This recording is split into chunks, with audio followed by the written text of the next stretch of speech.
so here we have the 4 main knives that I usually use.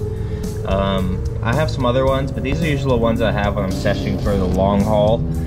Comparing the Condor Dismissal to these other knives, I would probably rank them in an order like this, being the most ideal to the worst.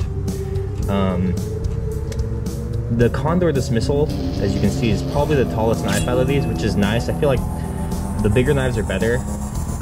That's probably the downside to this one the most, is its size and shape.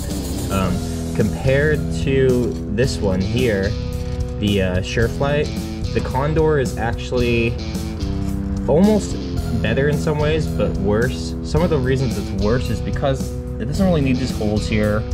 The knife itself is rounded on the sides here, which you think might be good, but what it really does is when you're doing no spin, you kind of depend on the ridge here to do the push with your finger, and with the rounded sides, you can slip your finger off the sides more before you're trying to release, rather than when it's a square. So at first I thought that would be an advantage to have it round. Turns out it just doesn't really work as well. You're kind of doing a balancing act on top of a balancing act for the throw.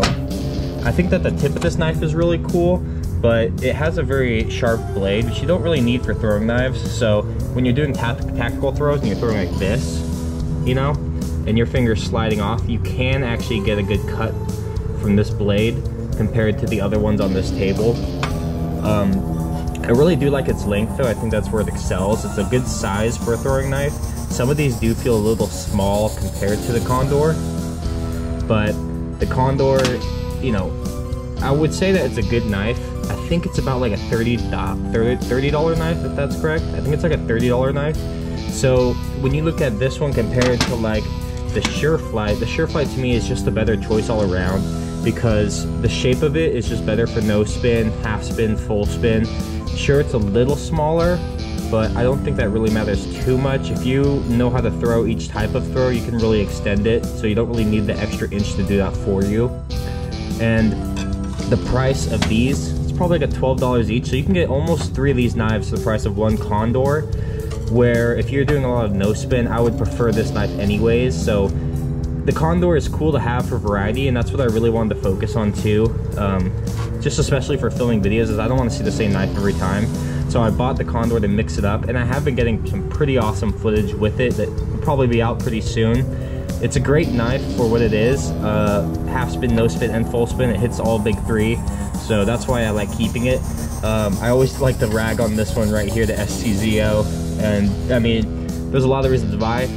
It makes these other knives excel for what they are a lot more. This one here, you know, you have the flat ridge, which is nice, but with this groove, I hate throwing no spin with it.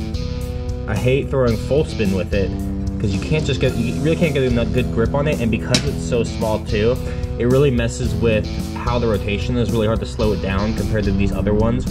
So, I mean, in contrast to this one, the Condor Dismissal is amazing, but I do think that, you know, it's not the most ideal knife out of the ones that we have here. The tip too, I mean, this happens with all knives, but this one, my only Condor, it happened for this one too, is worth noting is that it did get kind of bent, and I ended up having to like put it back in place, you know, warp it back down.